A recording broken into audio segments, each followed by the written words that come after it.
Home loan without income proof कैसे मिलेगा? अगर आपके पास आईटीआर, जीएसटी और कोई सैलरी स्लिप नहीं है, उसके बावजूद भी अगर आप होम लोन चाहते हैं तो वो कैसे मिलेगा, मैं आपको इस वीडियो के माध्यम से बताने वाला हूँ। साथ ही साथ ये बताऊँगा कि जब आपके पास कोई भी इनकम प्रूफ नहीं है तो आपको रेट ऑफ इंटरेस्ट आपके होम लोन के ऊपर कितना लगाया जाएगा। मोस्ट इम्पोर्टेंट चीज़, तो कहाँ आवेदन करना है ये भी मैं वीडियो के आगे चल के आपको बताने वाला हूँ। कहाँ आवेदन करना है ये मोस्ट इम्पोर्टेंट चीज़ है। अगर आप ये स्किप कर देते हैं तो आपका कहीं न कहीं नुकसान हो सकता है।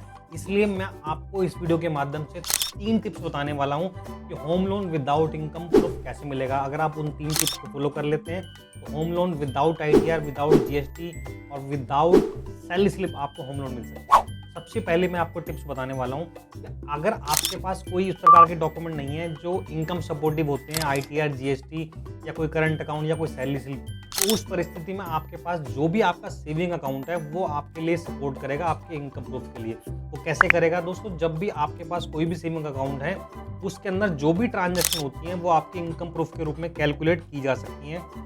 मोस्ट इंपोर्टेंट चीज़, बैंक जो है पर्टिकुलर डेट के ऊपर जो बैलेंस होता है, जो मैं आपको डेट आगे चल के बताने वाला हूँ, उन डेटों के ऊपर जो बैलेंस रखा होता है वो बैलेंस को कैप्चर करती हैं और आपके होम लोन के अंदर जो इनकम प्रूफ का काम करती हैं। तो इसलिए जो 5, 15, 20, 25 और 30 तारीख इन डेटों के ऊपर अपने बैलेंस को जो है आप कोशिश करें हायर रखने की, जिससे बैंक को थोड़ा सपोर्ट रहे कि आपकी जो विदाउट आईटीआर वाला जो कॉन्सेप्ट है उसके अंदर जो इनकम प्रूफ है वो सेविंग अकाउंट से कैलकुलेट की जा सके और आपको होम लोन दिया जा सके।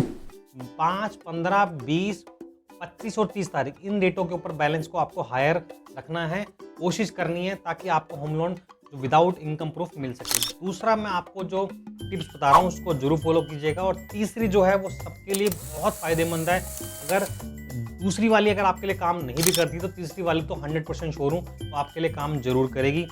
दूसरी जो टिप्स है वो है रेंटल इनकम, यानी कि अगर आप कोई होम लोन ले रहे हैं, होम लोन के अलावा कोई अगर आपके पास कोई प्रॉपर्टी है, उस प्रॉपर्टी के ऊपर अगर आपको कोई भी रेंट आता हो तो वो आपकी इनकम प्रूफ के रूप में कैलकुलेट किया जा सकता है होम लोन के लिए। उदाहरण के रूप में अगर आप 1000 रुपये से लेकर 1 लाख रुपये तक यानी कुछ भी रेंटल आता हो, वो रेंटल जो है आप बैंक को बताएंगे जब भी आप फाइल लॉगिन करेंगे कि आपको इतना पर्टिकुलर रेंट आता है और ये रेंट आपके होम लोन के अंदर आपके इनकम प्रूफ के लिए सपोर्टिव रहेगा। मान लेते हैं अगर आपको कोई रेंट ऐसा आता है कि उदाहरण के रूप में 5000 रुपये रेंट आता है, तो वो रेंट जो है वो आपको कैश मिलता है, आपके अकाउंट में नहीं आता। तो उस परिस्थिति के अंदर क्या करेंगे?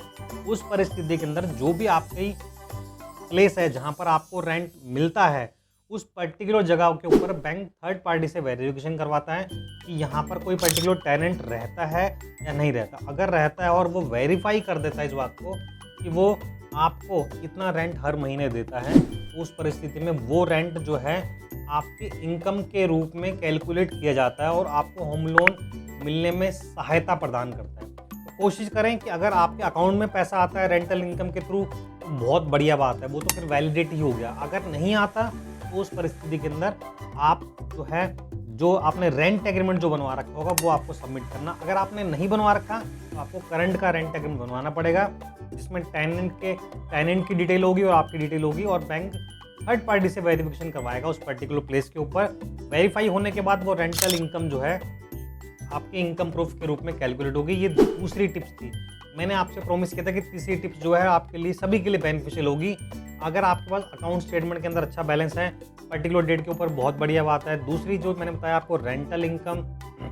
तीसरा मोस्ट इंपॉर्टेंट चीज़ है को एप्लीकेंट आप अपने होम लोन के अंदर जोड़ें। अगर आपके पास आईटीआर, जीएसटी, सैलरी स्लिप नहीं है तो को एप्लीकेंट यानी कि आपके जो भी ब्लड रिलेशन के अंदर है, आपके पेरेंट्स, चाइल्ड, ब्रदर, सिस्टर, जो व्यक्ति हैं, अगर आप इनको किसी को अपने होम लोन में जोड़ते हैं तो उनकी जो भी इनकम होगी, अगर उस इनकम को वो आपके होम लोन में जोड़ते हैं तो वहाँ पर आपकी जो इनकम प्रूफ का सहायता प्रदान करती है और आपको होम लोन मिलने में आसानी रहती है।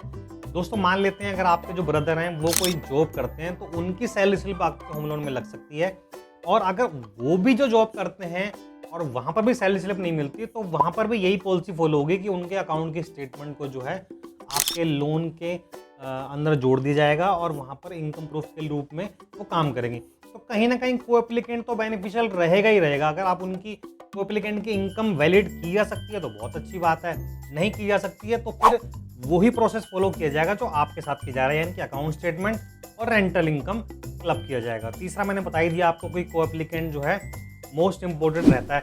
सबसे ज़्यादा जरूरी बात कहाँ आवेदन करना है, ये मैं आपको आगे चल के बताने वाला हूँ, वो चीज़ आप स्किप नहीं करना, क्योंकि अगर आपने सारी टिप्स फॉलो कर ली और आपने आवेदन गलत जगह पे किया तो फिर आपका home loan without ITR without income proof मिलने में आपको दिक्कत आ सकती है। पहले बात करते हैं रेट ऑफ इंटरेस्ट क्या हो सकता है। जब कभी भी आप home loan without ITR rate of interest की बात करते हैं तो उस परिस्थिति के अंदर रेट ऑफ इंटरेस्ट थोड़ा सा ज़्यादा हो सकता है। कारण उसका ये है कि जब बैंक आपकी प्रोफाइल के ऊपर कॉम्प्रोमाइज़ कर रहा है, या कोई इंस्टीट्यूट आपकी प्रोफाइल के ऊपर जो है संस्था, लोन देने वाली संस्था अगर आपसे कॉम्प्रोमाइज़ कर रही है आपके प्रोफाइल के ऊपर, तो कहीं ना कहीं थोड़ा सा आपको भी कॉम्प्रोमाइज़ करना पड़ेगा। वो क्यों? जहाँ पे आपका रेट ऑफ इंटरेस्ट है वो ज़्यादा होगा कंपेयर टू बैंक या कोई ऐसी संस्था या जो आपको नॉर्मल लोन प्रोवाइड करती है, तो विदाउट ITR में रेट ऑफ इंटरेस्ट ज़्यादा होता है। क्या होगा, मैं अपने अनुभव से बता रहा हूँ, कॉमनली 10% से लेके वो 14-15% तक जा सकता है। 15% हालांकि ज़्यादा है, लेकिन जा सकता है कुछ परिस्थितियों के अंदर। अब मोस्ट इम्पोर्टेंट चीज़ मैं आपको ये बताना चाहूँगा कि वो कहाँ आवेदन करना है। इस चीज़ को आपको बिल्कुल ध्यान रखना है कि home loan without ITR without income proof without GST without current account without salary slip आपको आवेदन कहाँ करना है वो मैं आपको बताने वाला हूँ। दोस्तों, जब भी कभी आप डायरेक्ट बैंक में आवेदन करेंगे तो बैंक तो विदाउट ITR आपका केस को 100% रिजेक्ट करेगा, ऐसा मेरा अनुभव है। तो उस परिस्थिति में आपको आवेदन कहाँ करना, आपको किसी भी NBFC non banking finance company के अंदर आवेदन करना है, जिनका रेट ऑफ इंटरेस्ट थोड़ा कंपेयर टू बैंक ज़्यादा होता है, लेकिन आपके लोन होने की संभावना ज़्यादा है। क्योंकि जब वो आपके प्रोफाइल के ऊपर कॉम्प्रोमाइज़ कर रहे हैं तो आपको भी थोड़ा सा कॉम्प्रोमाइज़ करना पड़ेगा। रेट ऑफ इंटरेस्ट ज़्यादा होता है, प्रोसेसिंग फीस ज़्यादा होती है, जितने भी चार्जेस लगाए जाते हैं होम लोन के ऊपर वो अधिक होते हैं। ये वीडियो कैसी लगी आप ज़रूर बताइएगा। अगर मेरी वीडियो अच्छी लगी तो लाइक और शेयर जरूर कीजिएगा।